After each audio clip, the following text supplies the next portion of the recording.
రాజీనామా చేయాలి, రాజీనామా చేయాలి.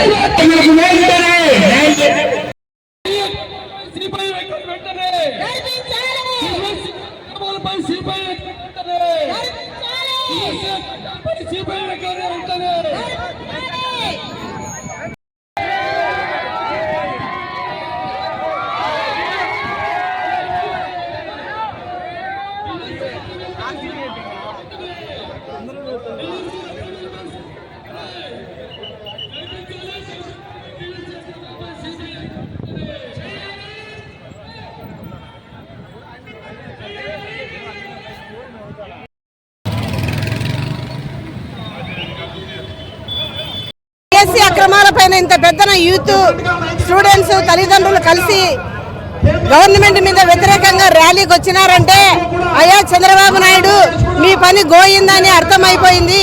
మీరు చేసిన మోసాలకు, మీరు చేసిన అన్యాయాలు ప్రజలందరూ చూశారు కాబట్టి ఒక్క పిలుపిచ్చిన మేరకు ప్రజలందరూ, స్టూడెంట్స్ అందరూ ఒక మాట మీదకి వచ్చి మా డిఎస్సిని మాకు వదలండి, మాకు అన్యాయం చేసిన గవర్నమెంట్ ఉండకూడదు, కూటమి ప్రభుత్వం ఎప్పుడు మోసమే చేస్తుంది, మాట మీద నిలబడే గవర్నమెంట్ కాదు.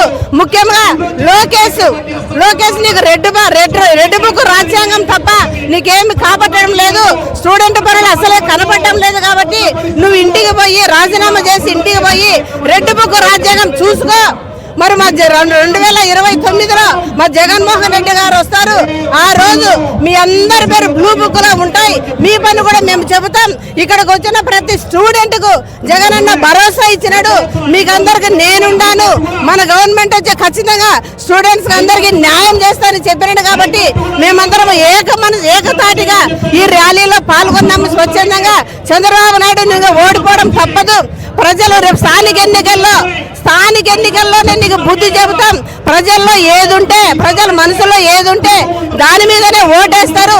ప్రజలకు అందరికి తెలిసిపోయింది నువ్వు మోసాలు చేస్తాడవని.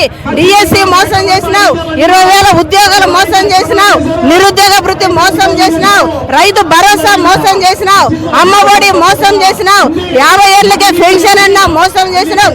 ఇలా చెప్పుకుంటూ పోతే నీకెంత వయసు ఉందో అన్ని పథకాలు నువ్వు మోసం చేసినావు. కాబట్టి ఇది ఇంతతో నీ పని ఖతం అయిపోయింది. ఏదేమైనా సరే ప్రజలు తిరగబట్టి పరకలతో నిన్ను ఎంట పడకముందే చంద్రబాబు నాయుడు నీ కొడుకు బుట్టా తట్ట సర్దుకొని మీరు రాజీనామా చేసి మీ విలువను కాపాడుకోండి. జగన్ మేము తప్పకుండా గెలిపించుకుంటాం, జగన్ ముఖ్యమంత్రి చేస్తాం.